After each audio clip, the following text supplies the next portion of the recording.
watch the other guy just play forever. It's kind of classic, two friends playing Nintendo scenario. Yeah, and that's true right up until we got Guitar Hero. Guitar Hero. That was a revolution for the band. Yes, yeah. yes, it was. Everybody could kind of do it, and everybody was into it. I mean, people would swap around those, and then the double guitars, right? Oh, man. What a blast that was. Kai was addicted to Guitar Hero. And he was fucking really good. into it. He was, and the other thing too with Guitar Hero, if I remember correctly, I would say that was kind of a party phase he was going through, and he was living totally. he was living He was hardcore at single. Yeah, so he could basically just rock on, party, and jam out all night. Which I did with him for several evenings. Yeah. Several times. I mean, we just, him and I and a bunch of other people. Guitar Hero. I mean, you guys would play that for hours. And the fun thing about it too, especially because this is how it would go. We'd play a show and hang out and party afterwards. And being musicians, we stay up late. That's what we do. Mm. So we'd get in the RV all hammered, and Kai's or somebody was like, I want to play Guitar Hero. Yeah. So we just played a shit, like, let's keep it going. Yeah. So like there's two guys standing up in the RV doing 60 down some backwoods highway, like trying to stand, falling over. It was actually really fun. Yeah, and the thing too about Guitar Hero, it sounds weird, but it's one of the games you could play drunk.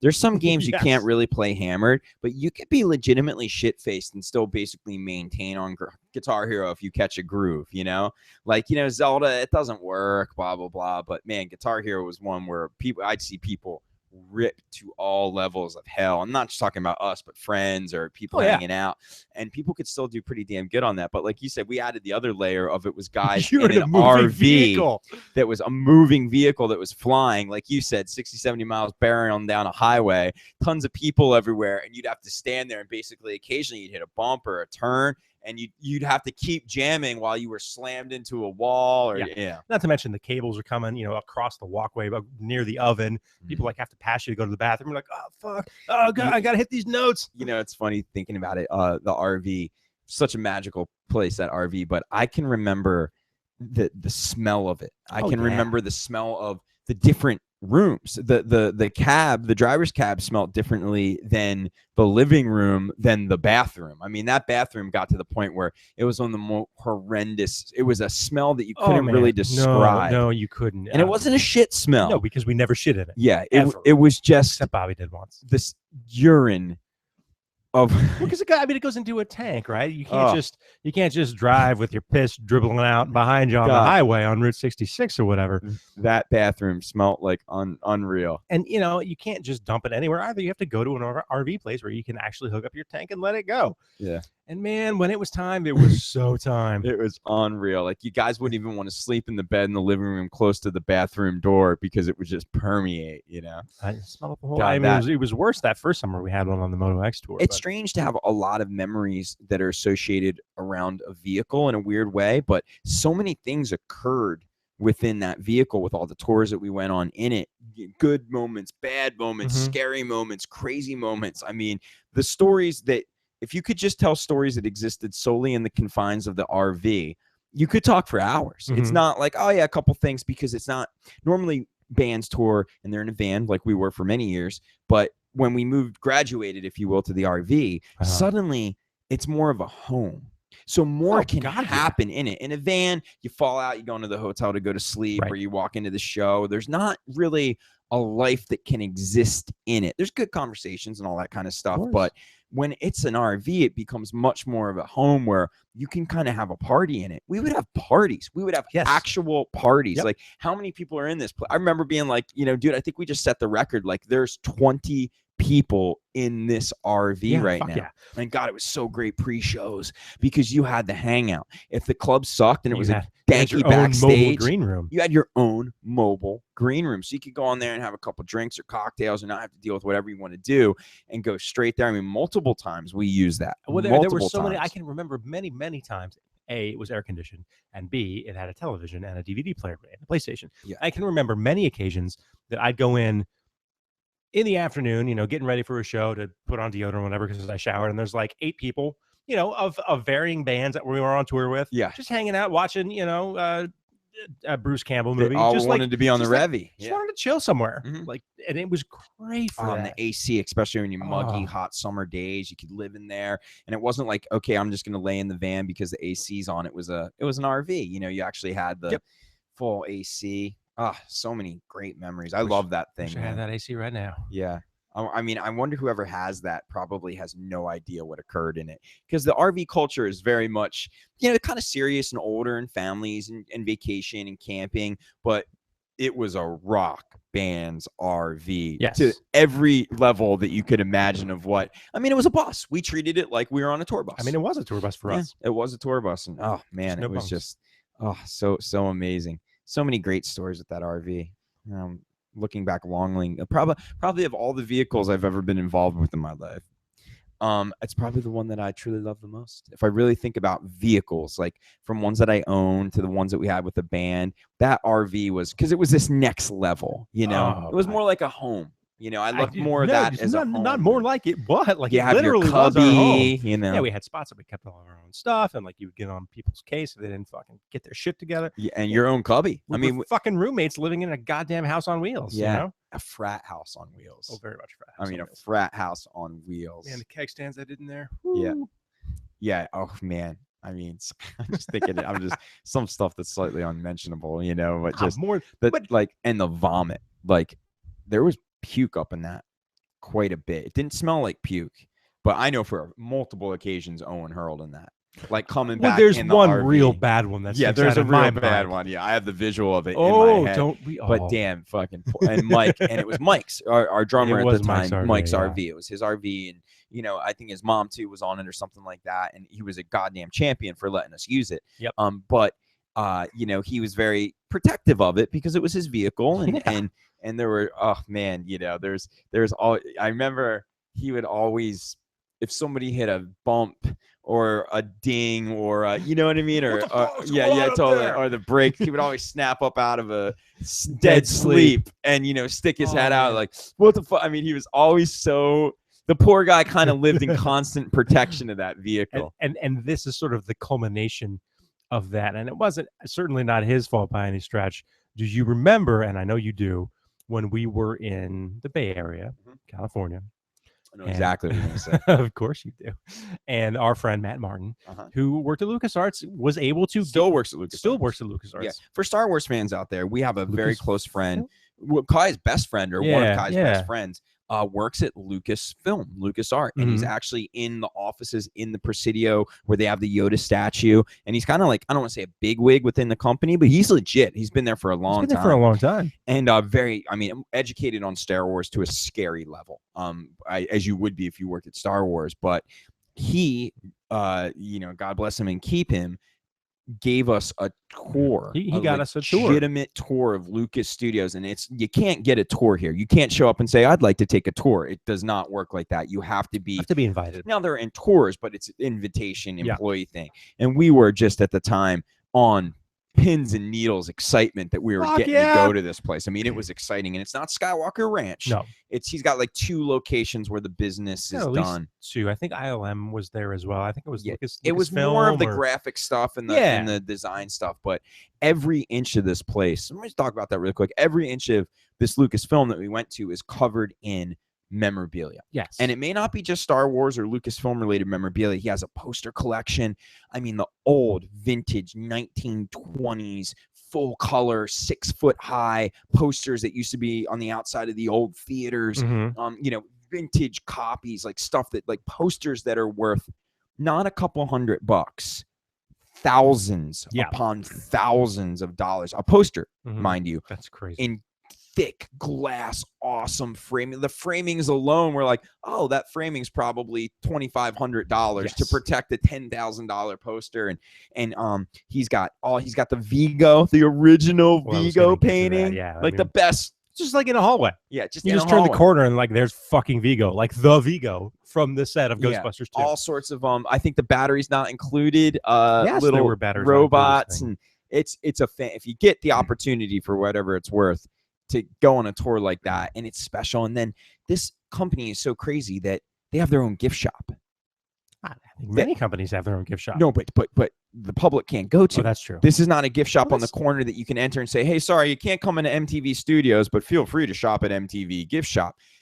The gift shop is within the actual company, and employees are allowed to shop there, and people that are in the building. Guests. And it's open. It's open all the time. There's somebody that works in that motherfucker, and actual employees spend them so much money on actual Lucas and Star Wars related products that they can maintain their own gift shop. You can't even order things from there. It's not even like, oh, this is our online store. I mean, it's a really crazy concept if you think about it, you know? Just mind blowing. Well, and that's how, and maybe they took this model. That's how Google is. That's how Facebook is. So I'm told that's how Twitter is. They have gift shops and you can't just go.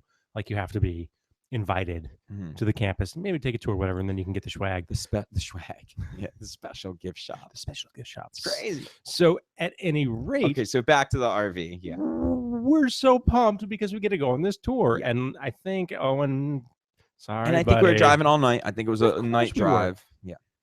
Owen's driving when we get into the city. I think they're in San Jose, maybe. It's in the Bay. No, it's in region. San Francisco. Well, it's not in the city. Oh, yeah, it's in the Presidio.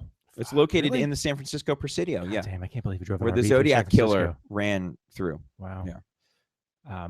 Owen, God bless him. Very beautiful park, too. Driving this RV. One last thing. Lucas is so powerful, he can have his offices in a fucking protected state park.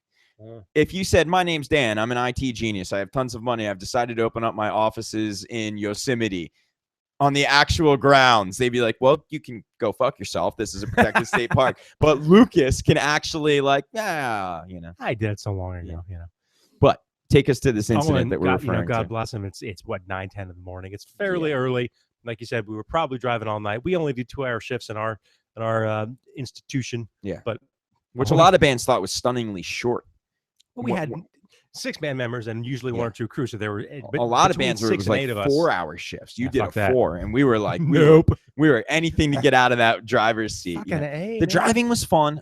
On an off day. Yeah. On a long drive. Yeah, and sometimes daytime. You know, hey man, we got a fucking 10-hour shift. You pick up an extra couple hours if you wanted. Yeah, sometimes guys are feeling good. Like I'm really enjoying this. It's great listening to a book on tape or some music. I think Owen drove 13 hours once. But we had constant night drives, and that was brutal. Because that's when everyone's half asleep, everybody partied out, and it would almost become an arms race to who could party the most to get a get out of jail free card, where it's like, well, Owen's up, but if he drives, we're all gonna die. Yeah. So and then everybody kind of fell victim to that a couple times. Not just Owen, anybody like, you know what, man, I'm due, but I don't give a shit. You know, I'm pretending I'm asleep. Totally, like, you know, guess what? I just tried heroin, so I don't have to drive 2 hours tonight. That didn't occur, but extreme things would happen to avoid those situations. Yeah, so we came up with the system. We have a rotation. Everybody drives 2. You know when you're up. You know if you're driving first or second, don't fucking rock too hard. That's how it goes. And 3 to 8 was the brutal. 3 to 7 was the brutal. Yeah, I'd say in the grand scheme, it's no matter how tired, it's always tough, whatever tired. But if you got positioned in the 3 to 4 to 5, one of those 3 to 5, 4 to 6. Pretty rough. Even 5 to 7 could be pretty brutal, depending on how late you stayed up. So Owen's pulling us into the city, finds a spot to park, which is in San Francisco is nothing short of a miracle. It is literally a miracle. The spirit of Lucas was shining down upon us, even though he's not dead yet. Maybe it was the spirit of Qui-Gon Jinn. And he finds a spot to park. It's crazy. A fucking 20-foot trailer, 20-foot RV with like an 18-foot trailer. Massive, massive rig we're driving. Owen pulls in, getting close to the curb, tightening it up. Millie fires out from the back.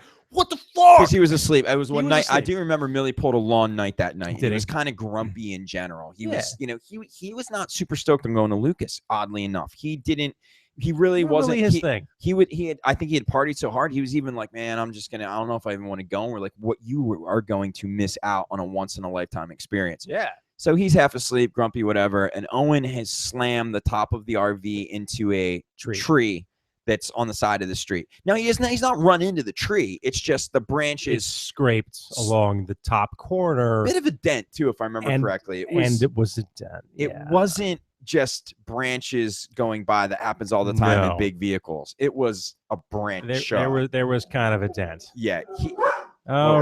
Sorry. For anybody that's listening, that's Dan's parents' dog. Commander Riker. Yes, and he's stoked right now. But there's a bit of a dent in the RV, and Millie just fires out, furious.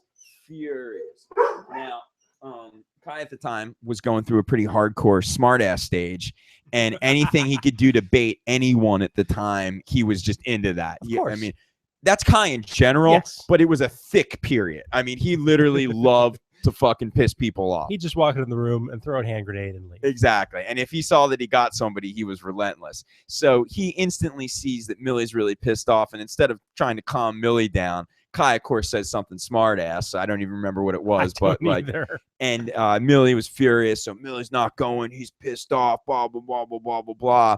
And I mean, of course, he completely misses out. Like, he fucked up. There's a life lesson there.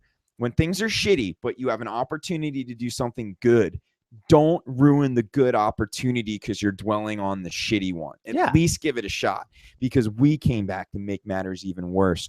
Raving. I mean, we've got gift bags. We've got freebies that we were given. You wore that goddamn free fucking Chewbacca shirt that you got year. That. I'm not probably not kidding. One of the longest running shirts in the history of a t-shirt. Dan had this shirt for years. And I wear them for a long time. Bitchin' shirt. Yeah, Dan will run a t-shirt, but this was like a record holder. We got bags of free stuff. We're freaking out. We saw Vigo. We saw, Boba Fett, all this great stuff. And of course that incenses Millie even more. Because he decided not to fucking go. Because he's making a stand like, I didn't go, I'm pissed off. And half of it was him being tired, and not being super stoked to do it. But of course, Kai hops back in the RV, and instead of diffusing the situation of, hey, you didn't miss much, Kai literally, door swings open, and Kai's just like, well, you just missed the coolest thing ever. I bet you feel like an idiot. Immediately setting, and I'm paraphrasing, but of course Kai's raving at the top of his lungs how amazing it was and what a fool Millie was to miss it. Although Kai was completely right. History will hold Kai in being right that Millie was a fool to miss going to Lucas Studios. It was bad timing, but that was a special one, getting to do that Lucas tour. That was cool as shit. Oh, super great. Well, we are digressing. I don't even think we're going to topic it out. We wanted to keep it free form. We wanted to keep this on. That's what we're doing. So we went from the great adventures of the RV, which led to the story of the tension of Millie and Owen smashing the RV into the thing. So I'm going to tell another RV story while we're in the mix, while you handle the dog here. I'm going to take care of it. I had one of them super late nights at the wheel. I'm even going to turn to the camera, not that anybody's watching this, but so let me de-mic here. So, dear listener, I had one of those nights at the wheel where I was tired and exhausted, and the sun is starting to come up, and it was just one of those situations where you're just wiped out. You can drive no more. You are just fried. And I am so relieved that my shift is over, that the driving's done. The whole van is snoring. And that's the worst part about getting that bad driving shift when you're in a van like that, traveling all night, is no one stays up with you. They crash out. Even your partner, who's supposed to be like the shotgun, he's out. Everybody's asleep, and you are stuck alone with your thoughts in the world. And you probably are a little hungover, and you just want to desperately go to sleep, and you're being tormented by all these people that are asleep. Well, I pull over to the side of the road, and we are on a cliff. And I mean a legitimate cliff. And we are on the side of the road somewhere. I don't even know where it was or what state it was. And Dan was taking the wheel after me. So what happens is No, you weren't. Okay, Dan was not taking the wheel after me. What happens is I didn't follow you in the rotation. Dan had woken up when I pulled over. He just woke up. No, we were all still awake. No. You may have been up, or you were getting up, or you were going to take a leak or something like that. And I pulled over, and Dan, because you always check like, where are we? Because everybody needs to wake up, take a leak on the side of the road. Dan basically pops his head in and said, are we stopping? I'm like, yep, we're done. My shift's over. And I hop up and I go to the back. It's a door. You don't actually exit the door of the vehicle. You actually walk to the back. And the van or RV with a trailer connected to it starts to move. I am completely oblivious of this. I am so tired. I have now it's walked, probably 3 a.m. I have now walked to the back of the RV. I am in the living room. Correct. And the van is moving next to a cliff. Yes. And Dan, by, again, some miracle is up. Some miracle is up. And not only is he up, he has poked his head in, or at least sees the curtain open to see what is occurring. I can feel and the he's fucking like, RV still moving. Fucking J-Man, you didn't hit the brake, or, you know, put it in park. He jumps into the cab and slams on the brake. And I don't want to get too over animated with the storytelling, because it's not like we were about to head her off. But how about this? We were a couple seconds away from falling to our doom. 10 seconds. I honestly don't remember where the cliff, the positioning. So we could have just been next to like an edge. We were next to the edge. It wasn't going straight down. I don't think it had the thing kept going. We would have gone off a cliff, but it probably would not have been good regardless. Yeah. And the worst part about that is Dan saved the day, absolutely saved the day. No one even really knows that story because all those motherfuckers were asleep while it was happening. But the worst part is, as I walked to the back after my shift, had Dan not been up, and the RV, large RV, crashed into whatever, to careen off a cliff, I would have to live knowing, or my last few seconds on this earth, knowing that I literally just killed all my best friends. And on top of killing all my best friends, there's going to be a moment of time to think about that as the RV careens off the side of the cliff before your eyes. And I'm the only one awake. So in a very weird thing, I could potentially have been the only survivor, in terms of I would have the ability to essentially have grabbed onto something and brace, where all these poor bastards, you sleep in an RV, you're not fucking buckled in. No. You are literally laying You're there on a couch that folds into a bed. Yeah. Or a bed. So people would have, on impact, would have literally, like an Anchorman 2, have flown. I mean, have a guy in the back room that would have flown out the door, through the hallway, through the living room, through the, I mean, it would have been fucking carnage. If you and those haven't RVs seen Gravity, think of that. And those RVs are built like shit. Oh, no, it's a fucking toaster. Yeah, it's a toaster on wheels. Yeah, it's a toaster on wheels. I mean, it would have been horrible. So you saved everyone's life that day. You don't get enough credit for that, because it was not me half aware of what occurred. I was 100% thinking the vehicle was in park, and I parked in a relatively dangerous place. It was not. Yeah, you saved the day on that one for sure. Whew. A lot of close calls too. I mean, we had a lot of scrapes and bumps and fender benders, but we never got into a bad accident. No, thankfully. We're very, very lucky that way, because multiple bands that we know, bigger bands that we were friends with, got into some fairly horrific accidents. People died because you're fucking in a van at ungodly hours of the day, going probably too fast, in many cases probably a little alcohol floating around the situation. I mean, it is a cocktail, and completely exhausted. Somebody that's been up all day, that's played a show, is now stuck behind a wheel alone in a very rickety, big, huge vehicle. Van accidents were very common, and we never had a big one. Thank God. Thank God. Thankfully, we were very lucky. Because you're out on this adventure with all your, again, best friends, and the idea, whoever's behind the wheel, there's horror stories of bands out there where a guy killed his friend. Yeah. You know, passed out. And a lot of times it was falling asleep. It wasn't necessarily being drunk or reckless. People would fall asleep out of pure exhaustion. Happened all the time. Yeah. A lot of famous van accidents. I can remember on I want to say it was the motocross tour we did in 2001. It might have been a van tour. We were driving into Colorado, and I was sitting shotgun, you were driving, and you started drifting off the road. And I was like, J-Man, you're like, oh, sorry. I was dreaming about pink elephants. It's like, fucking geez, pull over, man. Yeah, it's crazy what happens out there. Exhaustion is a strange thing. Well, truck drivers deal with it every day of their life. Pretty brutal. I did, I've talked about it on an old podcast, but I had that weird period where I did some driving for Brad Paisley's caterer. Not Brad Paisley. Right. I was driving the truck with all the food. And I did a run from Florida to California. Fucking long run. You know, and I did a run The real intense one was the Canadian one, where I did like basically a 2-week Canadian tour where it was me every night alone, just, and the drives in Canada are intense. They're long. It was brutal. And empty. It was the coolest experience and the worst experience ever all at once, because it was cool to be listening to a book on tape, and it was the fall and I'm seeing this beautiful stuff.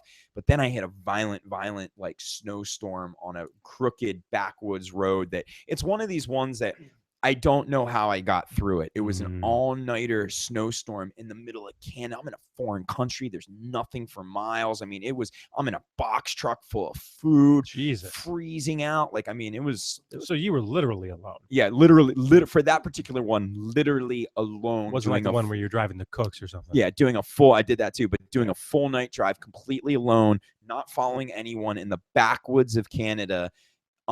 Basically sent to die. I mean, I know it sounds crazy, but it was terrifying at one point. I couldn't see, the snow was coming down so hard, but I was scared to pull over because I didn't want to be. You didn't even have a friend with you to reenact the scene from The Sopranos where Paulie and Christopher get stuck in the woods and they have to eat the Taco Bell sauce. It was pretty damn close. The only good thing, if that would have happened, is I had a truck full of food, so I would have been living the good life. I would have been, fuck this, 50-gallon jug of pickles and stuff like that. So. A lot of crazy stuff out there. Though traveling and being behind the wheel is a interesting thing when you're doing long distance stuff, And I like certain things about the truck driver lifestyle, but some of it is brutally Yellow hard. Jackets. Some of it is brutally hard. Even thinking lot lizards, all those things. Even thinking about the just when some days you're just, I can't do it anymore. I can't drive. I'm wiped out. I'm done. There's no getting a hotel and chilling. You work for a company that is expecting that delivery to make it at a certain time. Yeah. So those poor guys those guys are some of the biggest drug addicts out there. Everybody knows uppers, speed. That all comes from the truck driving culture. Now they have all sorts of Red Bulls and 5-hour energies, but those guys are so fucking wired. And I did that Bad Paisley run. You get to the venue, you drop off all the stuff. Bad Paisley, indeed. Yeah, that's right. Bad Paisley. And then you have to go back to the hotel and you're so exhausted. All you can think about is sleeping during the day. Yep. And then you arise around 5 or 6 at night to go get dinner and then go over to the venue to get the truck and drive all night. Like, it was the opposite side of the touring. And that was hard for me because I went from, even though we were a small act, we were still doing the funnest side of it. And then I was on the terrible side of it. And then as you get there, you've been driving all night, the buses pour in, the artists are falling out. Big tour, big country tour. Brad's out, sleeping his eyes, PJs, getting his hot, warm breakfast. And then he's about to go back on the bus and go to sleep for a couple hours. And you're thinking like, you motherfucker. Fuck you, So, I mean, if anything, today's episode was kind of about traveling in the road. Yeah. And a couple highway tunes. Yeah. And, hearing you talk about that really made me think of one of my favorite drivers that we had when we had buses in England. We were very fortunate to be able to afford a bus for some of those Bowling for Soup tours that we did. And we ended up with the driver's guy's name was Bob, and he was just the fucking coolest guy you had ever met. I mean, he was in the military. He had all these crazy stories about being in the military. Well, when you get a bus, you don't pick your driver. No. It comes with whoever owns a bus company for the most part, unless you're a big time guy and you get your own driver. Sure. And it is such a crapshoot. We had some bad bus drivers. We did indeed. People that were unpleasant human beings, people that were bad drivers. And then we had somebody like Bob who was amazing. He was just this cool ass dude. And some guys that didn't want you to party and wanted you to keep quiet. It's like, what the fuck are you talking about? You are driving, in some cases, 3 rock bands together on one bus. It's going down. There's no keeping it quiet for you, the driver. And we had one driver who was new to the game who expected everybody to be quiet. And it was a nightmare. Yeah. It made it miserable. It made it miserable being on the bus. And those drivers can make or break the mood of a bus. Absolutely. Absolutely. And we got very lucky to have, I think we had him 2 or 3 times. Yeah, it's great. Driving us around England and around Europe. And he was just full of knowledge about where we were, and you could just pop out if you couldn't sleep. We had him in Europe, which is cool. We had him, and he was driving in Germany. In Europe. Yeah, I remember hopping up in the front cab and just would do it all the time. Sit there with an hour and just bullshit with them and tell stories and adventures. And I miss that part of being on the road a lot. Hell yeah, I miss that a lot. I loved the late night talks, whether we were in a van just getting started or doing a little better in an RV or living the dream in a bus. I loved just the philosophical conversations that happen between people late at night. That's just, it's just because you got nothing else to do and nowhere to go. And the mind wanders, and so many great conversations and interesting things that are created and invented, or stories come out, and guys tend to get, late at night misty-eyed. You start telling the broken heart stories from the 8th grade, and you start comparing notes, and somebody falls asleep with their shoes on, ends up with a swastika on their forehead. Yeah. These things happen. That would be Dan, who had that swastika on his forehead, who I got to witness in a great Dan Clark moment, enter a services with a swastika on his forehead, unbeknownst to him, completely tired, no clue, half in the bag, and proceed to go up and order, I think, like a baguette and a coffee at like 2 a.m. to an absolutely bewildered, frightened clerk who has no idea what's occurred. And there's a man very casually, very polite. Dan's a polite guy. I'll have that baguette there, and some soup, and the coffee. And he's breaking out his change, and the lady's looking at you with eyes falling out of her head because you have a massive swastika on your forehead. What's even funnier is that I was so tired and out of it because I just woke up. Yeah, you were really out. I had no idea that was even happening. Like, I had no idea that she was upset. I had no idea that you guys were all laughing your fucking faces off behind me and trying to stifle your laughter. So I didn't, no clue. I got my shit. I went back to the bus. Blah! Chorus of laughter. I was like, yeah. Oh, you motherfuckers. Yeah, you just literally had a whole experience as what life would be with a swastika tattoo. This is how people, and you didn't know, but I had no idea that was even happening. Yeah, totally. Oddly enough, experiencing prejudice from clerks late at night at services who were being strange to you because you were rocking a swastika tattoo. A swastika. I had no idea that I had it on. That was a classic. That was a classic. Did happen to me a second time, but I had learned from the first time and ducked into the bus bathroom and checked. And I was like, you motherfuckers. Yeah. Got rid of it. A lot different than no clue. And just no, none. And, she must have thought she was getting pranked or something. Just none the wiser whatsoever. Yeah. And plus, what if she thought it was a tat? Like, oh my God, this fucking guy has the worst tattoo in the history of the world. Yeah, me and Charlie Manson. Yeah. He did. He had a swastika. I had pencil. Well, this has been an interesting podcast, but I think a good one for a rainy day. Good rainy day podcast. Totally. Some random stories out there from the road, traveling themed episode. Mm-hmm. I'm a traveling man. Isn't there an O in country? Habanero. Country? I'm hearing our theme song somewhere. Yeah, I forgot to mute that. It's rocking. Well, I don't think it's in the broadcast, so if it is, I think we're all right. Well, dear listener, thank you for joining us on this erratic episode of Fresh Talk. Yeah, thank you as always. We got a couple good stories out of it. Hey, I want to say thank you, to @AlienAntidote, Rachel, on the Twitter for letting me know. I haven't seen her in a long time. Yeah, she's super nice. Let me know that the audio wasn't working in the stream earlier on, so I fixed it. Thanks to her. So thanks. On this stream? Yeah, this one. Right now? Well, I mean, it was probably half an hour ago. So the live stream with currently one viewer, which is probably still Rachel. How you doing, Rachel? I miss her. Good person. Yeah, she's a great person. Yeah. Every once in a while when I go to a show, she used to go to so many shows. She still does. That I always think I'm going to bump into her. You may still. She's out there, out and about. I want to say thank you to everybody that likes our page on Facebook. Thank you very much. We broke 100 likes finally. On the Fresh Talk. On the Fresh Talk Facebook page. Do you update the when we have a new episode? Do you put it on the Fresh Talk page? I do. Great. Okay. So cool. Thank you everybody that likes us there. Please help spread the word. We appreciate it. As always. Yep. You can always find our stuff at freshtalkpodcast.com. I still haven't gotten the coming soon down yet because I've been very busy. Coming down is coming soon. Coming down is coming soon-ish. Yeah, Coming soon is coming down. I didn't get the most recent episode we posted up right away because I went to see Patton Oswalt. So you saw Patton Oswalt? I saw Patton Oswalt. That was one of the. It was fucking amazing. That was one of the things that I was excited about that I didn't get to talk to was that he mentioned that he's doing a special soon, which means we're getting a new record. Nice. It was fantastic. So good. It was so cool to see him in person. So good. It was very funny. Awesome. All right. Well, Dan, I will see you and talk to you next week. Yeah, we'll be here, and we will see you and talk to you next week on Fresh Talk. I will. We got to tell some diarrhea stories sometime because it would be so great to end an episode with Pooh the Bossa Nova. I mean, if anybody has them, it's you. I don't know. I ain't got no diarrhea stories. I'm just saying if they're out there, there's got to be an 0-1. We'll have to. Oh my God! Are you kidding? My God! The ultimate diarrhea story. We should save that for like a holiday edition. It happened the night before Thanksgiving. Okay. So maybe this Thanksgiving Okay. We will relay the tale. Really? One of the greatest stories ever told. People talk about biblical shit. Nah, fuck that.